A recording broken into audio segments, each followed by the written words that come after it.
Welcome to this deep dive. Today we're tackling a really interesting and ongoing situation in India, Right. the Mahabodhi liberation movement. We're going to explore what this is all about, focusing on the Mahabodhi Vihara in Bodh Gaya. Exactly. It's a socio-religious movement, but also political. And the core aim is pretty clear. Get the Mahabodhi Vihara back under Buddhist administration. It's a hugely important site for Buddhists everywhere. Yeah, absolutely crucial. For anyone maybe less familiar, the Mahabodhi temple, Mm-hmm. this is the spot, right, Mm. where Siddhartha Gautama, the Buddha, actually achieved enlightenment. The very place. It doesn't get holier than that for Buddhists. So it's kind of the #1 pilgrimage site? Undisputed, yeah. And yet, the movement really highlights the central issue. For centuries, it hasn't been Buddhists in control. It's been under, Hindu control. Which seems quite paradoxical given its significance. It does. And that's what the Mahabodhi liberation movement wants to fix. Their main goals are basically getting those administrative rights back for the Buddhist community. And preserving the heritage there. And safeguarding the Buddhist heritage, yes, at this incredibly sacred location. Right now, the temple is managed by the Bodh Gaya Temple Management Committee, the BTMC. Okay. And it does have both Hindu and Buddhist representatives on it. So there's some Buddhist involvement. There is, but the movement feels it's not enough. They're pushing for full Buddhist control. It's a struggle that, well, our sources indicate was definitely active back in 1992, and it continues. It makes you wonder, though, why is there this shared administration? How did it end up under Hindu control historically? Do we know much about that? Well, the movement certainly contests the legitimacy of it now, but historically, yeah, there's a background. Right. Over long periods, especially times when Buddhism maybe wasn't as strong in India, the upkeep and management of sites like Mahabodhi, it often fell to local Hindu monastic orders or rulers. Ah, sort of by default, almost. Kind of, and that historical reality sort of laid the groundwork for the admin structures we see later on. Gotcha. So, okay, how did the modern pushback, this movement, how did it really start? A really key moment, a turning point, you could say, was when Anagarika Dharmapala visited Bodh Gaya. That was back in 1891. Okay, what happened then? Well, he went there and was apparently quite shocked, deeply struck by the temple's condition. And he immediately saw the need for, Buddhists to be involved in managing their holiest site.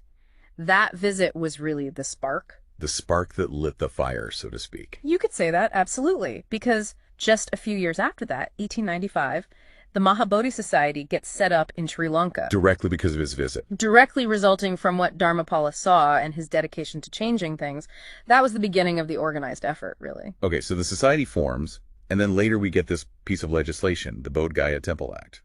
Decades later, in 1949. Yes, 1949. That act is super important to understand the current situation. Also, It officially created the Bodh Gaya Temple Management Committee, the BTMC we mentioned. the one that exists today? The very same. And, while the act did say Buddhists had to be on the committee, Yes. the crucial part, the real sticking point, is that it also stipulated that the majority of members had to be Hindu. Ah, I see. So even though Buddhists were included, they were structurally in the minority from the start by law. Precisely. And that structure, set up by the 1949 Act, is still the main target for the Mahabodhi liberation movement today. It's what they fundamentally want to change. Okay, that historical context and the legal framework really help. So bringing us up to date, what's happening on the ground? What are the current efforts like? Well, according to the information we have, things have been quite active. There have been sustained protests. Really? For how long? The sources mentioned they'd been going for 76 days straight, starting back on February 12th. 76 days. That's serious dedication. It really is. It shows a lot of resolve. What kind of protests are we talking about? Sit-ins, marches? It seems initially there was a pretty intense 17-day hunger strike. Wow. Where was that held? Right in front of the temple itself. But then, after those 17 days, the protest site had to be moved. Moved. Why? The details aren't specified, but they relocated to a ground about 3 kilometers away from the temple. Did that dampen the momentum at all? Moving further away? Apparently not. What's interesting is the report suggests the movement kept its energy. They were still getting new people joining daily. From where? Just locally? From various parts of Bihar, the state where Bodh Gaya is located. So, yeah, continuing influx. It sounds incredibly organized, especially if it's lasting that long. What about logistics? feeding people, things like that? Yeah, the scale sounds pretty significant. The info suggests they're providing daily meals, lunch, and dinner for maybe 300 to 400 participants Every single day. every day, plus afternoon snacks and tea. That takes some serious coordination. It really does. It points to a well-supported, committed group of people who are actively there, participating day in, day out. And you mentioned the conditions. Right. We also heard about the local climate. Temperatures hitting between 90 and 100 degrees Fahrenheit. Oof. Protesting in that heat for months. That's tough. Definitely underscores the commitment level we're talking about here. So, okay, they're clearly determined. Looking forward, what's the strategy? What are they trying to achieve now? And how do they want supporters to help? They seem to have a multi-pronged approach outlined. One big part is just encouraging more Buddhists to actually be at Bodh Gaya. Increase the physical presence. Exactly. Motivating families, especially getting students and younger folks to visit. Also calling on retirees from the community to make the trip. The idea being more visibility, more connection. I think so, yeah. Making the Buddhist connection to the site more visible, more tangible on the ground, reinforcing that presence. Makes sense. What else? Beyond just visits. Political engagement is huge. They're stressing the need to lobby, basically. With who? With the current government, but also with opposition parties. Trying to build broad political backing, it seems. Covering all bases. Right. And they also talk about needing a separate, dedicated team just for agitation-focused efforts in places like Patna, the state capital, and even Delhi, the national capital. Taking the fight to the political centers. Seems like it. Getting endorsements from major political parties is listed as a critical goal, too.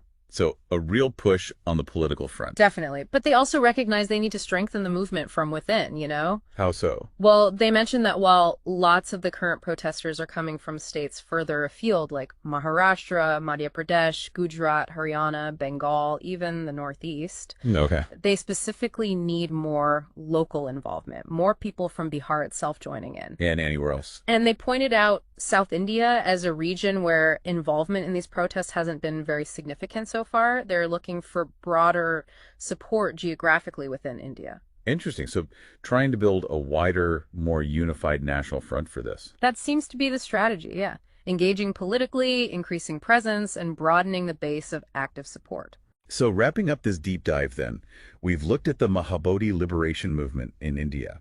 It's this long-running effort, really focused on one thing, getting administrative control of the Mahabodhi Vihara in Bodh Gaya. The place of the Buddha's enlightenment. Back into Buddhist hands. Yeah, and we've seen it comes from this deep desire to reclaim the temple management from, well, a very long history of Hindu oversight. Right. It's framed as an issue of fundamental Buddhist rights and preserving their most sacred heritage site. And despite the temple's huge global importance to Buddhists, that 1949 act set up a management committee, the BTMC. With that built-in Hindu majority. Exactly, which remains the central point the movement is fighting against still today. And it's clearly not just a historical issue. As we discussed, the struggle is very much alive with these ongoing sustained protests happening right now. It really highlights, doesn't it, the complexities that come up when you have these incredibly significant religious sites with deep meaning for different groups. Yeah, overlapping histories. Overlapping histories, different claims, different communities involved. It really makes you think about the bigger picture of religious freedom, cultural preservation, minority rights. Definitely. And it leaves you, the listener, with something to chew on, I think. Yeah. When you have these sacred spaces, places with such layered, sometimes contested histories, how do societies figure out the best way to manage them? How do you honor the past, respect everyone involved now, and ensure fair representation for all the stakeholders? It's not simple.